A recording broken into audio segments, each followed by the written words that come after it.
En Romanos capítulo 1, versículos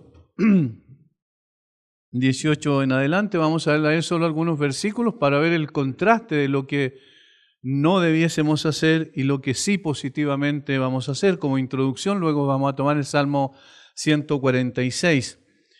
Dice, porque la ira de Dios se revela desde el cielo contra toda impiedad e injusticia de los hombres que detienen con injusticia la verdad. Porque lo que de Dios se conoce les es manifiesto, pues Dios se lo manifestó. Porque las cosas invisibles de Él, su eterno poder y deidad, se hacen claramente visibles desde la creación del mundo, siendo entendidas por medio de las cosas hechas, de modo que no tienen excusas. Pues habiendo conocido a Dios, no le glorificaron como a Dios, ni le dieron gracias, sino que se envanecieron en sus razonamientos y su necio corazón fue entenebrecido. Profesando ser sabios, se hicieron necios y cambiaron la gloria del Dios incorruptible en imagen de hombre corruptible, en semejanza de imagen de hombre corruptible, de aves, de cuadrúpedos y de reptiles. Solo el versículo 21 dice cuál es la gran tragedia del hombre, dónde comienza toda la impiedad, la raíz de toda impiedad, dónde comienza toda desviación del camino recto. Pues habiendo conocido a Dios, no le glorificaron como a Dios ni le dieron gracias. Esa es la razón por la cual apartamos nosotros un tiempo especial, aunque todos los días le damos gracias a Dios, todos los días al despertar sabemos que tenemos vida gracias a Él, y los que conocemos al Señor y tenemos una relación con Él, obviamente que siempre estamos dando gracias, pero como congregación en particular, una vez al año nosotros hacemos esto para no caer en este grave error, como dije, que es el origen, el principio de toda impiedad. Habiendo conocido a Dios, no le glorificaron como a Dios ni le dieron gracias. ¿Qué es lo que dicen los salmistas al revés? ¿Qué es lo que vemos en una forma permanente en los salmos, en estos 150 canciones, poesías cantadas que escribieron estos hombres? Bueno, el Salmo 146 en particular, ahí nos vamos a quedar en el día de hoy. Desde el Salmo 145 en adelante hasta el final son solo salmos de adoración, de exaltación, de alabanza al Señor. Y donde se expresa también el gozo, la alegría, la satisfacción del salmista de poder, y hace una invitación a adorar al Señor considerando el carácter de Él y considerando particularmente su obra. Alguien escribió lo siguiente en relación a esto. Dice, este Salmo, el 146, da en forma resumida el Evangelio de la confianza. Inculca los elementos de fe, esperanza y acción de gracias. Y eso es lo que nosotros estamos haciendo en el día de hoy como congregación. Inculca los elementos de fe, esperanza y acción de gracias. ¿Por qué el Evangelio de la confianza? Porque podemos ver al Señor Jesucristo del versículo 6 en adelante de una forma palpable a través de lo que el mismo profeta Isaías prometió que Él iba a hacer cuando viniera como el Mesías, como el Redentor. Ahora, los primeros versículos marcan o determinan el tema del Salmo. Y es una invitación a alabar al Señor. Literalmente empieza en el hebreo el versículo 1 con aleluya. Aleluya, dice, alaba, oh alma mía, a Jehová. Alabaré a Jehová en mi vida, cantaré salmos a mi Dios mientras viva. El aleluya es una palabra compuesta que significa alabar al Señor o alabar a Jehová, como tenemos nosotros en nuestras Biblias, aunque sabemos que el nombre propio del Dios de Israel, no sabemos cómo se pronunciaba en realidad, como yo he dicho varias veces acá, en las 4 letras, las consonantes IHWH, pero no se sabe realmente cómo se pronuncian. Nuestras Biblias traducen, la Reina Valera al menos traduce Jehová. La Biblia de las Américas traduce Señor.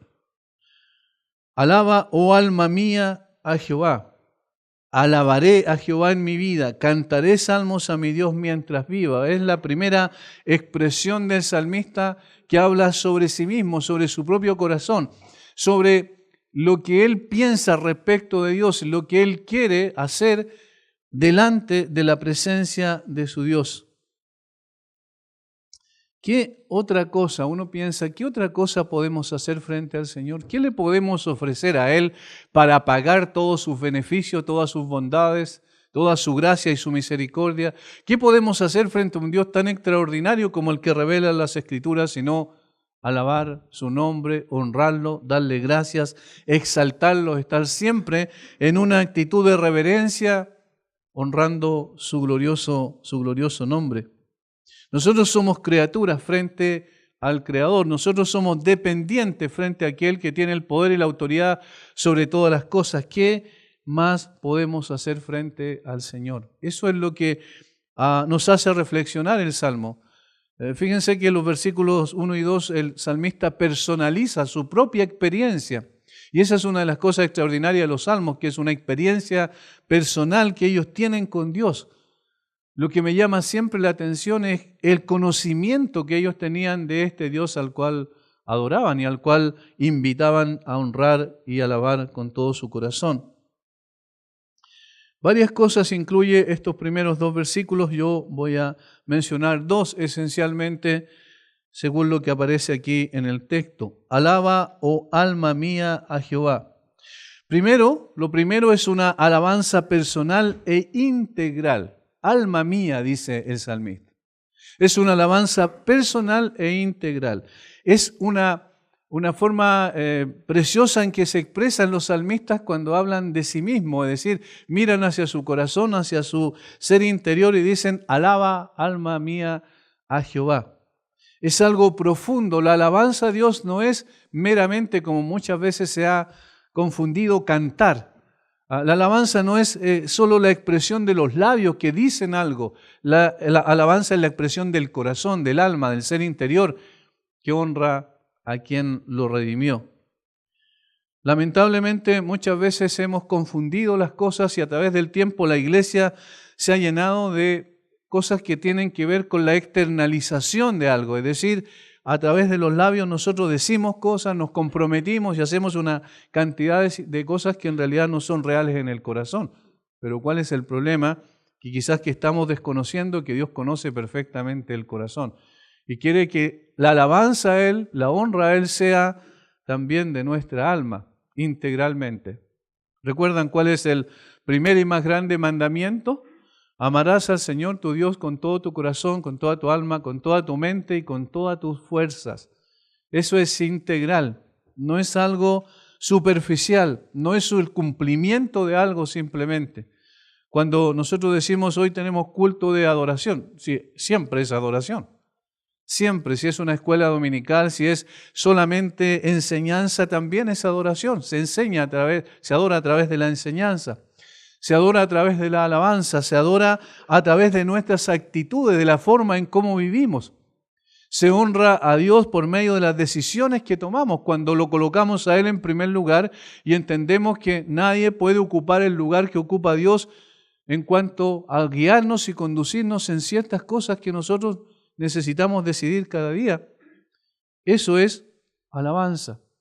La alabanza no está supeditada a un momento en la iglesia, a un cierto tiempo que pasamos juntos, sino que, como yo dije la otra vez, nosotros venimos aquí, adoramos al Señor, pero ya venimos también de nuestras casas de haberlo adorado y luego seguimos adorando su nombre por medio de la forma en que vivimos, como expresamos eso a través de nuestro carácter integralmente es la alabanza. Alma mía, alaba a Jehová.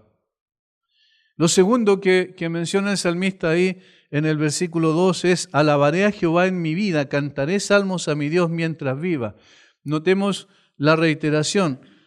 Es una alabanza continua, permanente.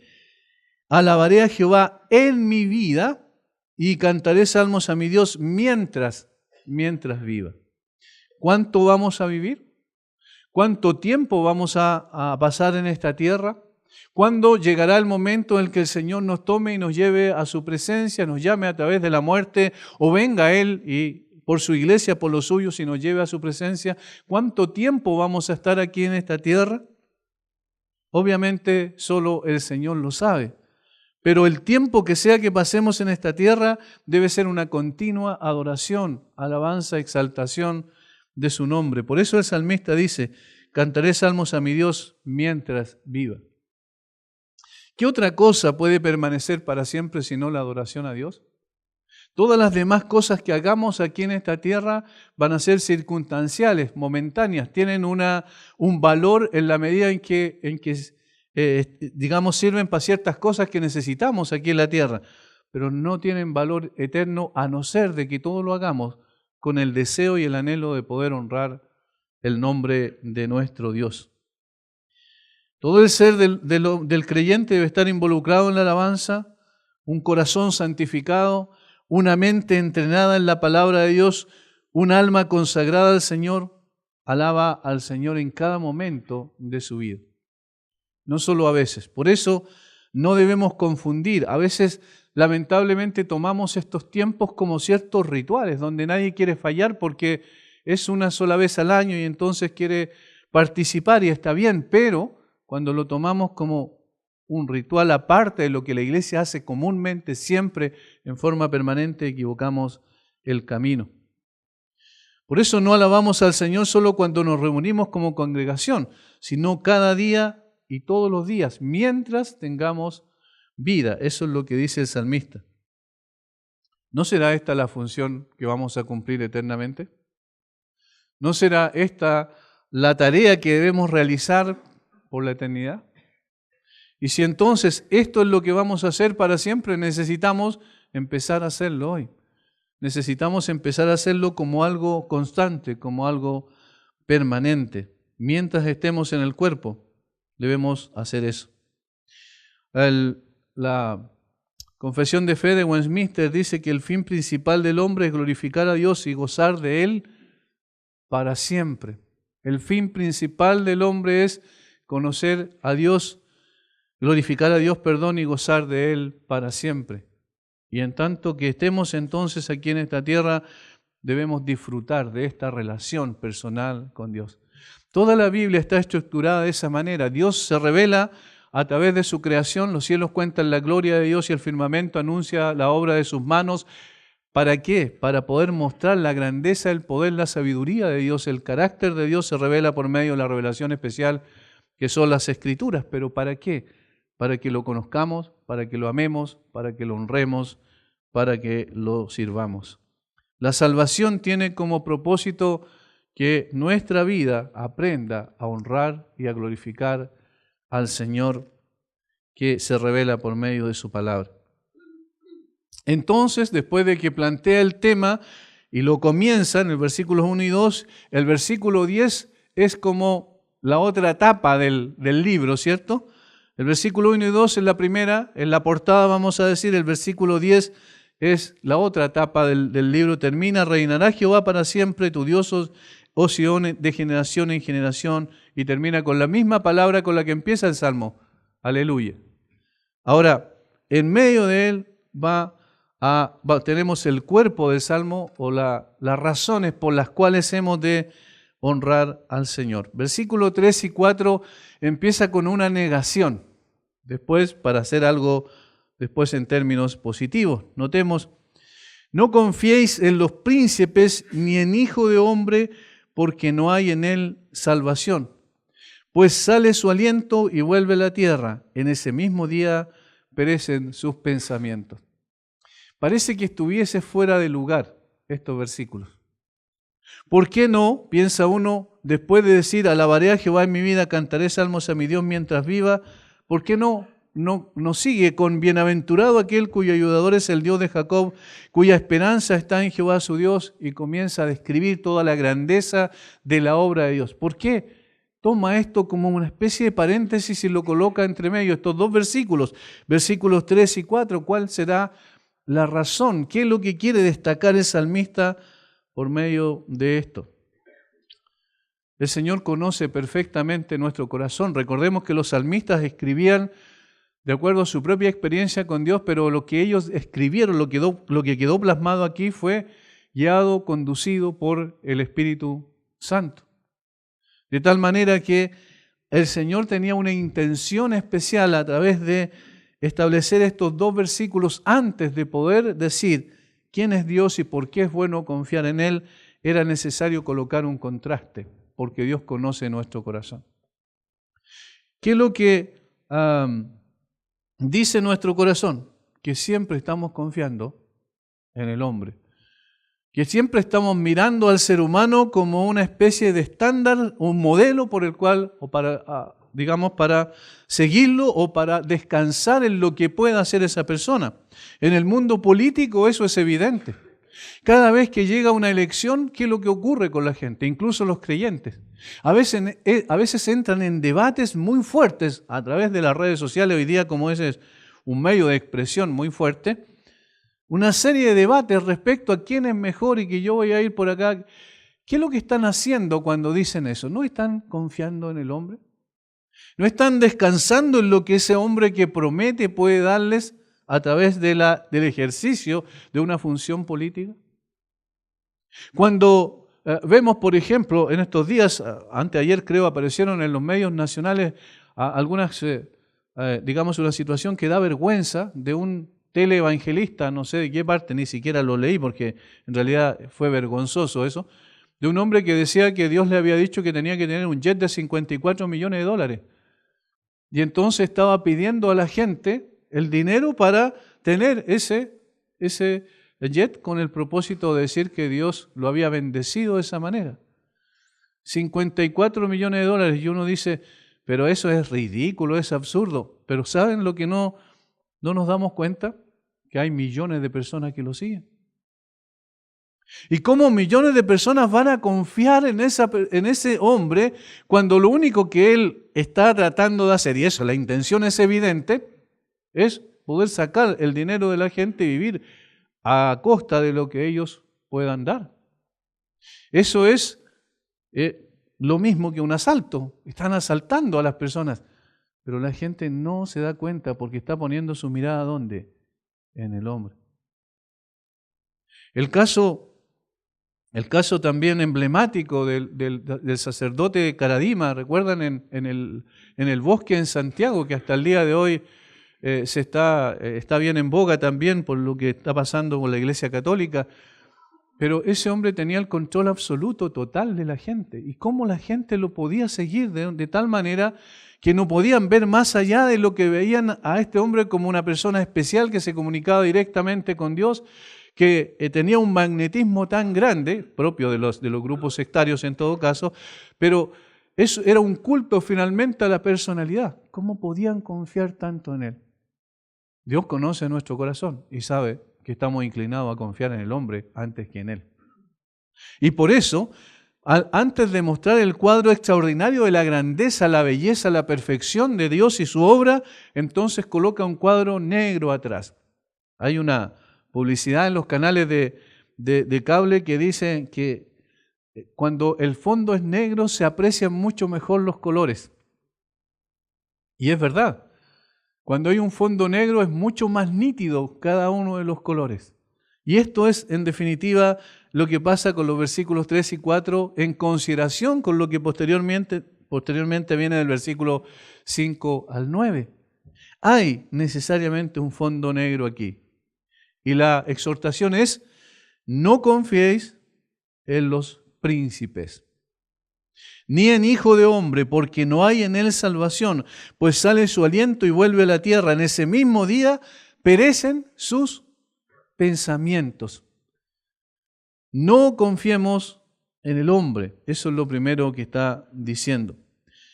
El dramaturgo inglés William Shakespeare, ¿cierto?, muy conocido en la literatura de Inglaterra, pone en la boca de uno de sus personajes estas palabras. Oh, qué desgraciado el hombre que depende del favor del príncipe. Entre la sonrisa de él, a la que aspira, aspecto dulce de favor y su propia ruina, hay más dolores y temores de los que acumulan entre sí las guerras y las mujeres. Y cuando este hombre cae, es como Lucifer, no vuelve a levantarse.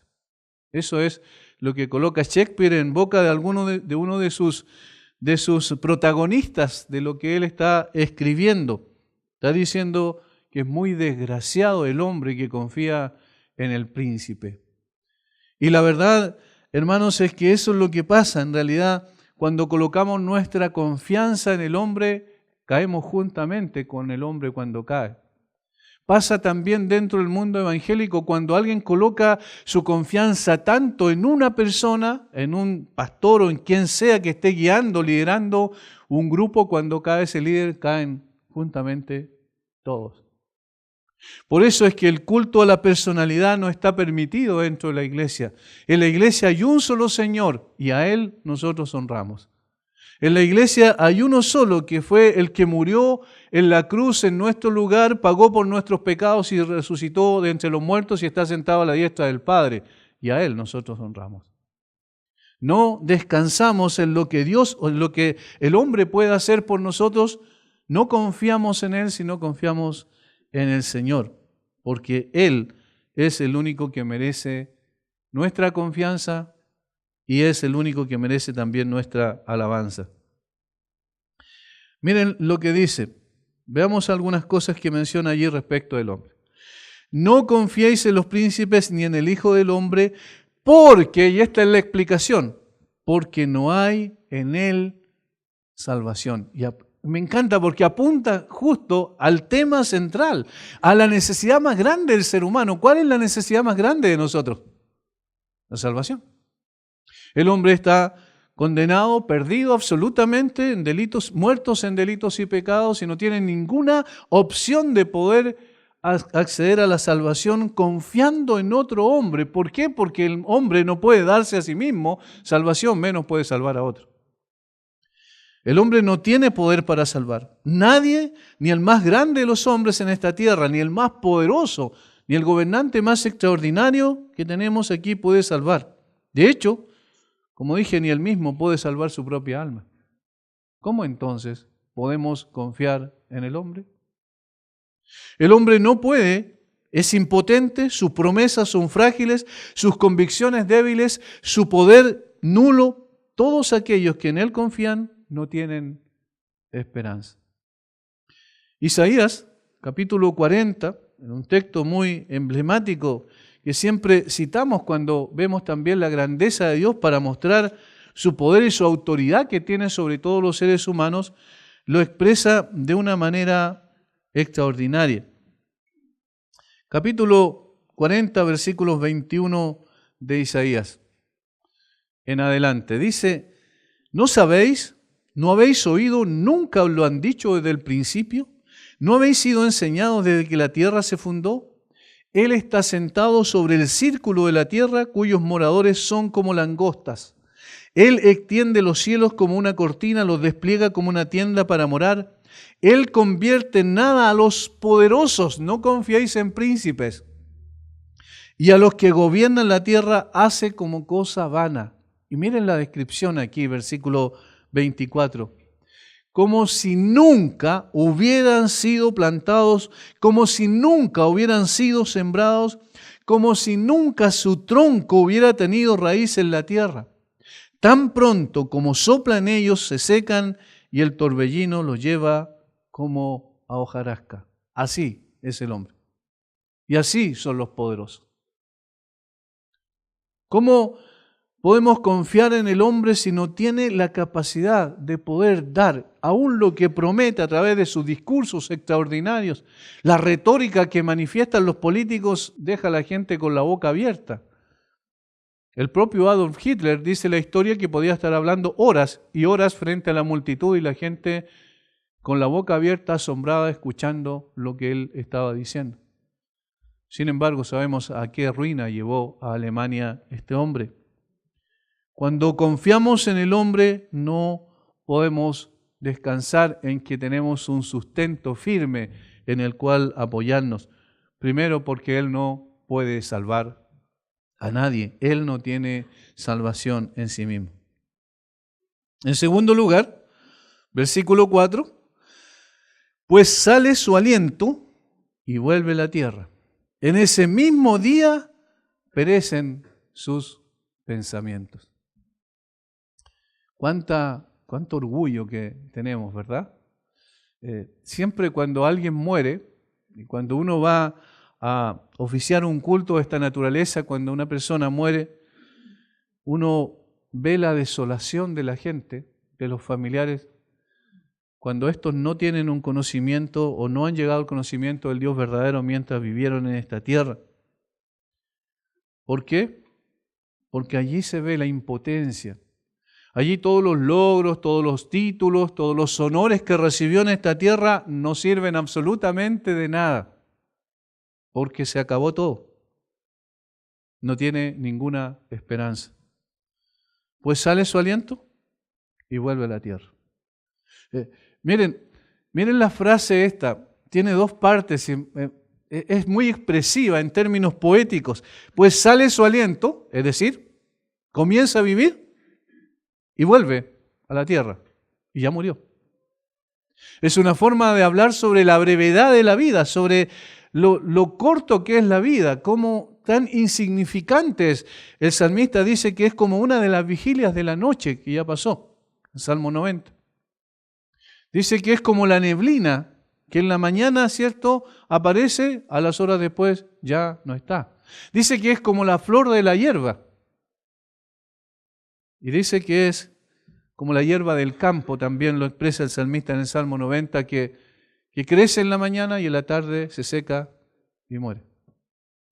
Esa es la insignificancia del ser humano, pero que es lo que vemos nosotros permanentemente, no solo afuera, si somos sinceros también en nuestro corazón, orgullo, soberbia. Creemos que somos mucho más importantes de lo que somos. Nuestro orgullo parece ser lo más grande que tenemos. De tal manera que el salmista está diciendo, hay una segunda razón por la cual no confiemos en el hombre. No solo porque no hay en él salvación, sino porque él perece, porque es una persona que tiene una condición de mortalidad. Como dijo alguien, todos los seres humanos que vivimos en esta tierra y han vivido durante todos los tiempos, tienen un 100% de mortalidad. No hay ninguno que no termine en la muerte. El Salmo 39, otra vez, para citar a uno de los salmistas que habla sobre este tema, en el versículo 4 al 6 lo dice en una forma muy expresiva. Dice, es una oración, hazme saber, Jehová, mi fin, y cuánta sea la medida de mis días, sepa yo cuán frágil soy. He aquí diste a mis días término corto, y mi edad es como nada delante de ti. Ciertamente es completa vanidad todo hombre que vive. Ciertamente como una sombra es el hombre. Ciertamente en vano se afana, amontona riquezas y no sabe quién las recogerá.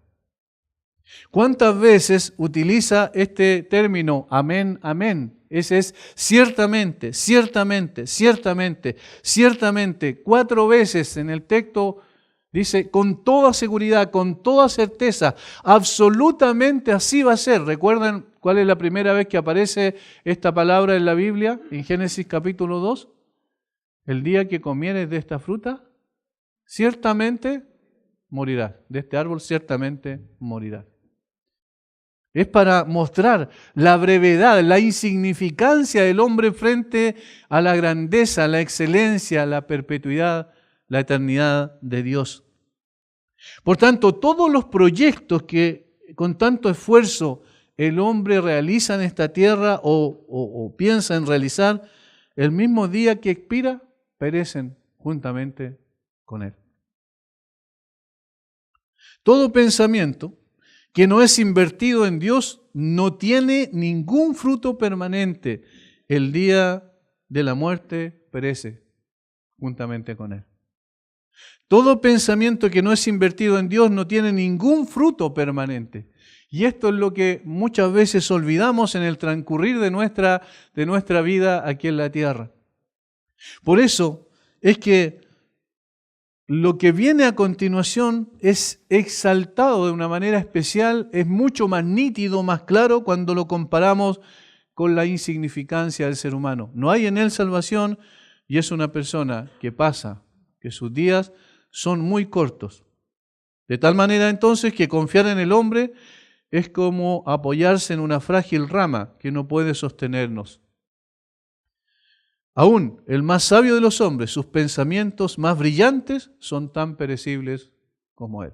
Hace poco murió Stephen Hawking, ¿cierto? Uno de los físicos más importantes, según lo que dicen los expertos, uno de los físicos más importantes de la humanidad después de Albert Einstein. Y sin embargo, allí quedaron sus pensamientos, sus reflexiones, todas sus especulaciones, porque más que ciencia eran más cosas de especulación. Cuando se acaba su vida, se terminó, no hay nada más que decir. Ahora, ante esta realidad, y aquí comienza la exaltación del nombre de Dios. ¿Por qué necesitamos alabar a Dios, que es el tema del Salmo? ¿Por qué le damos gracias? ¿Por qué lo exaltamos? Porque, versículo 5, y aquí está el beneficio para el hombre de confiar en Dios. Bienaventurado aquel cuyo ayudador es el Dios de Jacob, cuya esperanza está en Jehová su Dios. Bienaventurado, feliz, dichoso. Una persona que tiene toda la satisfacción del mundo es aquella que confía en Dios. Es aquella que descansa en Dios, es aquella que espera en Dios, es aquella que sabe que no hay nadie más importante que Dios. ¿Qué diferencia? Fíjense el contraste. Mientras el hombre es impotente para salvar, Dios es poderoso para salvar. Mientras el hombre no puede sacarnos de la condición en la cual estamos, no puede sacarnos del lodo cenagoso y del pozo de la desesperación, como dice David en el Salmo 40, Dios sí. Por eso David dice en ese Salmo, me sacaste del lodo cenagoso del pozo de la desesperación. El brazo de Dios es poderoso para salvar, para dar lo que el hombre necesita, para llenarnos con su gracia, con su misericordia y con su amor y sacarnos de la condición de la que nos encontrábamos, del reino de las tinieblas al reino de su amado Hijo, como dice Pablo a los colosenses. En segundo lugar, el segundo contraste que podemos hacer es mientras que el hombre es perecible, es decir, muere, Dios es eterno. Y solo en Él hay eternidad. Una relación con Dios es una relación permanente, no solo por el tiempo aquí, como dice un himno, sino por la eternidad. No necesitamos nada más que esto. El conocimiento del Dios verdadero, a través del conocimiento de su Hijo y la aceptación de su Hijo en nuestra vida, eso es suficiente. El hombre muere, Dios permanece para siempre, es eterno. Los pensamientos del hombre mueren con él, los pensamientos de Dios permanecen para siempre. Eso es lo que dice el apóstol Pedro en su primera carta, ¿cierto? Dice en el capítulo 1 de Primera de Pedro, versículo 22 en adelante, habiendo purificado vuestras almas por la obediencia a la verdad mediante el Espíritu para el amor fraternal no fingido, amaos unos a otros entrañablemente de corazón puro, siendo renacidos, dice, no de simiente corruptible, sino de incorruptible por la palabra de Dios que vive y permanece para siempre. Porque toda carne es como hierba y toda la gloria del hombre como flor de la hierba se seca y la flor se cae, mas la palabra del Señor permanece para siempre.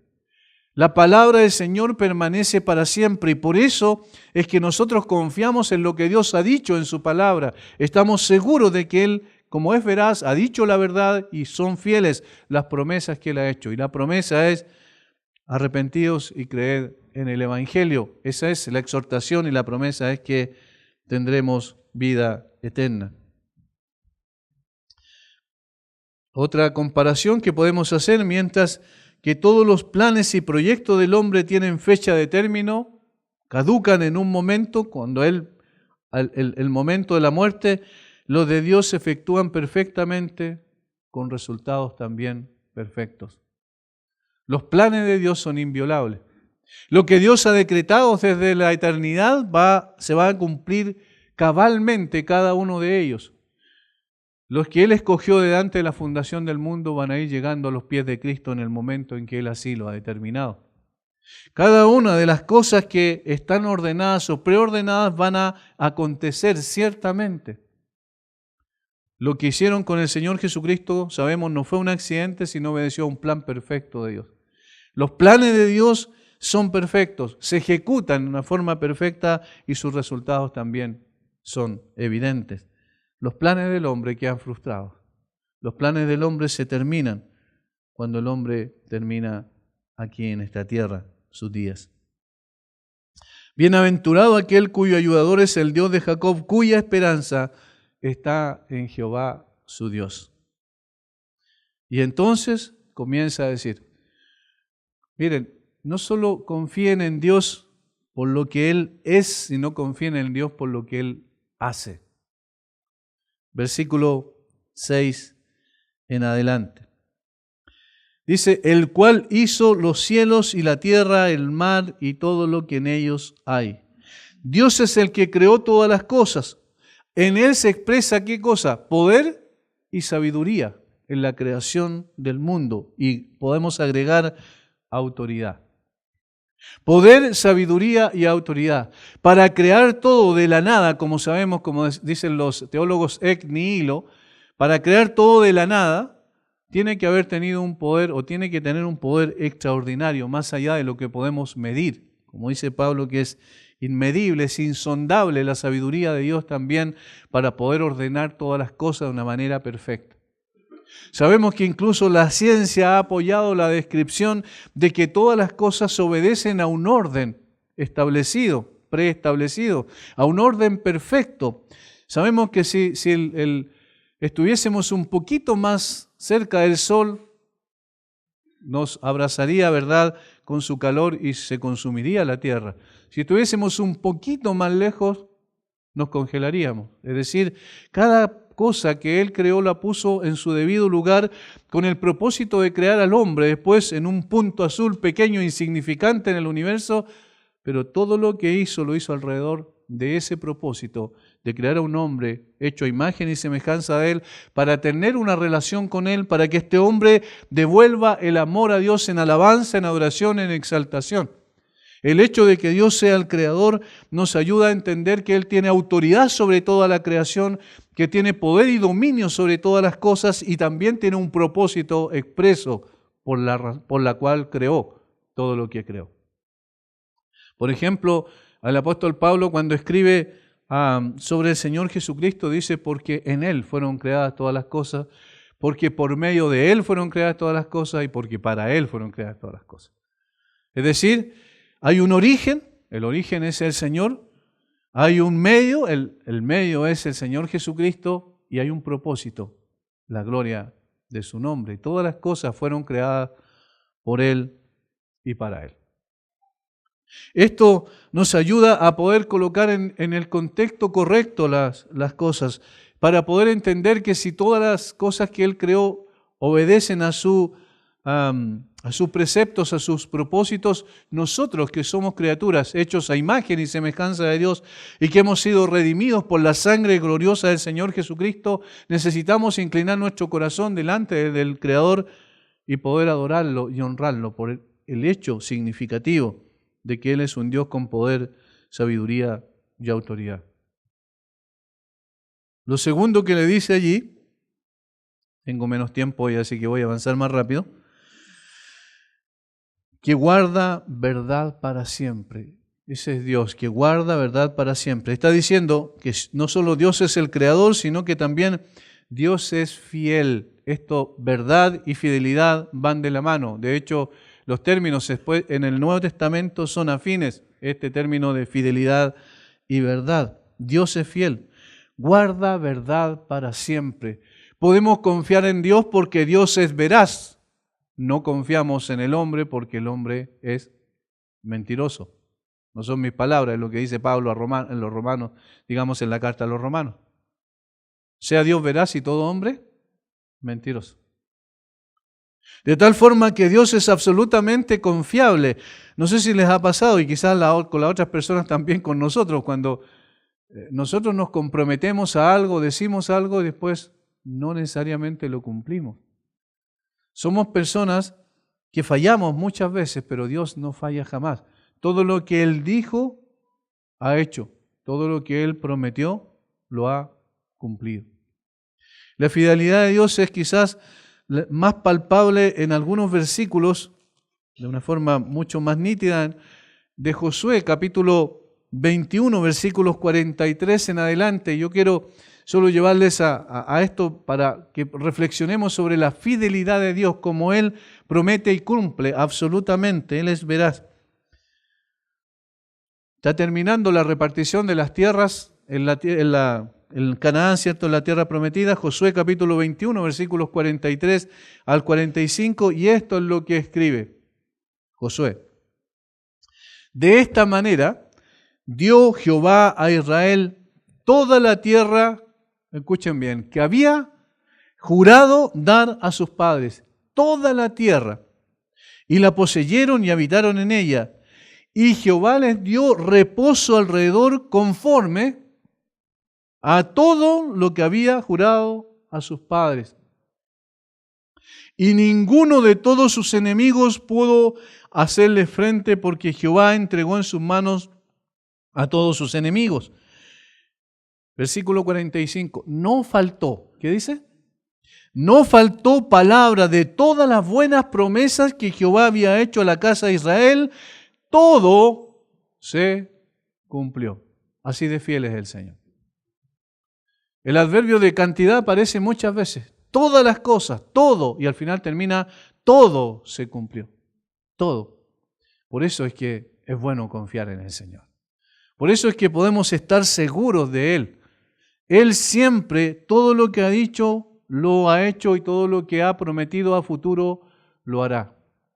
Él prometió un Salvador en Génesis 3:15 y el Salvador vino. Llegado el cumplimiento del tiempo, Dios envió a su Hijo, nacido de mujer y nacido bajo la ley, Gálatas 4:4. Él prometió un Salvador y Él trajo el Salvador. Él prometió que el Salvador iba a redimir a aquellos que Él había escogido, y el Salvador murió por aquellos que Él había escogido y resucitó para su justificación. Él prometió que el Salvador volverá por segunda vez, y es absolutamente cierto que Él volverá por segunda vez. ¿Por qué? Porque Dios es fiel. Él es veraz. Por eso, hermanos, siempre desde este púlpito estamos exhortando a que no confiemos más en una institución que en el Dios de las Escrituras. Que no confiemos más en hombre alguno, ni por muy carismático que sea, ni por muy buen predicador o expositor que sea, sino confiamos en Dios. Porque Él es fiel, porque Él no falla jamás, y todo lo que Él dice lo cumple perfectamente. En tercer lugar, no solo Dios es creador, Dios es fiel, sino que también Dios es justo, que hace justicia a los agraviados. Que hace justicia a los agraviados. En este último tiempo se está levantando fuertemente un movimiento preocupante dentro de la iglesia evangélica, que es el movimiento que habla de la importancia de poder luchar por la justicia social. Esa palabra, dos palabras, justicia social, es propia de los movimientos que se han levantado ya en Latinoamérica durante un tiempo, hace un tiempo ya, y que hoy nuevamente están rebrotando, pensando que la iglesia está para cambiar las estructuras sociales. La iglesia no está para cambiar las estructuras sociales. Vemos los evangelios y el Señor Jesucristo llegó en un momento donde las condiciones sociales no eran las mejores, probablemente peor que las que hay en el día de hoy. Pero Él no vino a cambiar las estructuras sociales. Él viene a cambiar el corazón del hombre. Y la iglesia no tiene que desviarse de este propósito. ¿Por qué? Porque el que hace justicia a los agraviados no somos nosotros, es Dios. Dios es justo. Y Dios está evaluando. Y Dios un día también va a colocar su mano donde debe ponerla. Y aquellos que abusan de otros y aquellos que se aprovechan de otras personas van a tener su justo juicio. Pero no por parte nuestra, sino por parte de Dios. No somos nosotros los que hemos de andar vociferando por las calles pidiendo justicia social. Nosotros debemos predicar el Evangelio, porque confiamos en un Dios justo que Él va a hacer conforme a su propósito y Él siempre va a defender a los agraviados, a los oprimidos. En cuarto lugar, es un Dios proveedor. Versículo 7, que da pan a los hambrientos. Es un Dios proveedor. Es interesante que la Biblia presenta a Dios en su amor, en el amor general que tiene Dios, ¿cierto? Como un Dios que hace salir su sol sobre buenos y malos. No hace distinción en ese sentido. Que da que comer entonces al hambriento, al necesitado. Dios provee siempre, Dios proveerá. Hay un movimiento que se llama el malthusianismo, que es de un tipo llamado Thomas Malthus, que empezó con esa retórica de que había mucha gente en el mundo. Y porque había mucha gente en el mundo, entonces había que reducir la población porque no alcanzaba para que todos tuvieran lo que necesitaban. Sin embargo, según los cálculos que se han hecho, hay en estos momentos alimentos para alimentar a 10.000 millones de personas en el mundo y somos 7.5 mil millones de personas. O sea, estamos hablando que sobra alimento. ¿Quién es el que provee eso? Dios. El problema no está en Dios, está en la forma en que la gente administra eso. Y por eso hay gente que tiene excesivamente y gente que no tiene o tiene muy poco. El problema no está en Dios. Cuando la gente, los niños, por ejemplo, en países africanos, en un tiempo me recuerdo en Etiopía, en Somalia, habían niños que morían del hambre. Dice, Dios tiene la culpa. Dios no tiene la culpa. La culpa es la mala administración del hombre. La culpa es la ambición del hombre. De tal manera que Dios siempre, siempre provee. Pero no provee tan solo el pan material, sino provee el pan espiritual. ¿Recuerdan que dice, no solo de pan vivirá el hombre, le dijo Dios a los israelitas en el desierto? Después Jesús lo citó para contraatacar a Satanás en el desierto. No solo de pan vivirá el hombre, sino de todo lo que sale de la boca de Dios vivirá el hombre. Es decir, Dios provee su palabra. ¿Para quiénes? Para todo el mundo. El problema es que la gente la rechaza. Su palabra es el alimento que necesitamos. ¿Con qué Dios produce el nuevo nacimiento? Por medio de su palabra. ¿Con qué Dios sostiene y santifica al creyente? Con su palabra. De tal manera que no necesitamos nada más que su palabra, los creyentes. Es proveedor material, pero también proveedor espiritual. Versículo 7. Ya me quedan solo un par de minutos. Jehová liberta a los cautivos. Jehová liberta a los cautivos, es el libertador. Desde aquí en adelante 5 veces aparece el nombre de Jehová, el nombre propio del Dios de Israel, IHWH, destacando que Él es el origen de todo esto, que Él es la razón por la cual también se hace todo esto. Libertador, dice. Él liberta a los cautivos. ¿No es esa la experiencia de nosotros? Aquí hay un concepto de libertad que en el día de hoy se ha distorsionado absolutamente. Se piensa que libertad es tener la capacidad de hacer lo que uno quiera. Y en realidad eso no es libertad, eso es esclavitud. Porque finalmente terminamos esclavos de nuestros propios deseos. Nos dominan nuestros deseos y nosotros pensamos que necesitamos manifestarlos nada más. Pero esa libertad es libertinaje. La verdadera libertad es el libre de aquellas cosas que nos dominaban para poder honrar y servir al Señor. ¿Quién es el que da libertad verdadera? Solamente el Señor Jesucristo. ¿Recuerdan? Si permaneciereis en mis palabras, seréis verdaderamente mis discípulos y conoceréis la verdad, y la verdad os hará libres. Y la verdad os hará libres. Si el Hijo os libertare, seréis verdaderamente libres. De eso se trata. Esa es la libertad que el Señor nos da a nosotros. Es el libertador por excelencia. Es el que nos compró en el mercado de la esclavitud del pecado pagando un alto precio, nos sacó y nos dejó completamente libres. Por eso honramos, adoramos al Señor. Por eso es lógico, es natural para nosotros confiar en nuestro Señor. Versículo 8, Jehová abre los ojos a los ciegos, es el sanador nuestro, pero no necesariamente en términos físicos, sino también en términos espirituales. Ahora, estas características, Isaías dice que son las características del Señor Jesucristo, del Mesías cuando iba a venir.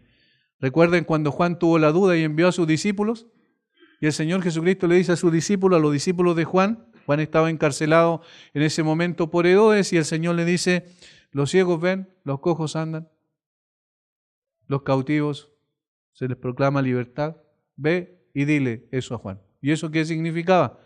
Yo soy el Mesías, el que Dios había prometido. Jehová abre los ojos a los ciegos. ¿Cuántas veces vemos en los evangelios al Señor abriendo los ojos literalmente de los ciegos? Pero también aplicando a la ceguera espiritual. Cuando los fariseos le dicen al Señor Jesucristo, ¿acaso nosotros también somos ciegos? Y el Señor le dice, porque ustedes dicen que ven, no ven. Si ustedes no vieran, entonces podrían ver. Y esa es una aplicación espiritual. Le está diciendo, porque ustedes no reconocen que son ciegos espirituales, por eso no pueden ver. Si ustedes reconocieran que son ciegos espirituales, entonces podrían ver. Podrían entender, implica eso. Podrían ser iluminados para salvación. Jehová levanta a los caídos. Él es también el restaurador del ser humano. Él lo levanta. Es maravilloso esto, que el Señor un día nos encontró en el suelo, nos tomó de su mano y nos puso de pie. Y cuando tropezamos, incluso en medio del andar en esta tierra, también el Señor vuelve otra vez a levantarnos y a ponernos de pie. Él es el restaurador.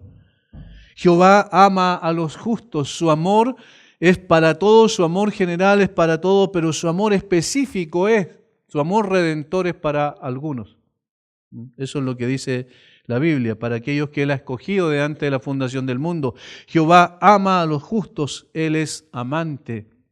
Hemos visto, creador, fiel, justo, proveedor, libertador, sanador, restaurador, amante. Versículo 9, Jehová guarda a los extranjeros, es protector también. Al huérfano y a la viuda sostiene, y el camino de los impíos trastorna. Él también es un Dios de ira. Fíjense que todas las demás características eran positivas para su pueblo, que nosotros las entendemos realmente: creador, fiel, justo, proveedor, libertador, sanador, restaurador, amante, protector, sostenedor, y luego dice que es vengador, y el camino de los impíos trastorna.